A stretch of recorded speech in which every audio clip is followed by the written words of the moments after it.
Så skal jeg lige prøve at se, om jeg kan optage noget, og nu skal jeg lige over og stille mig her i min have. Og det som der er i det, det er, at når jeg står her og filmer sådan rimelig tæt på, så kan man se, at det hele det bevæger sig stille og roligt og blødt.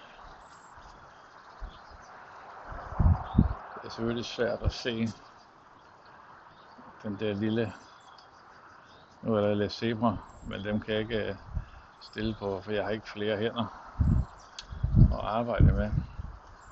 Men det bevæger sig rimelig blødt. Og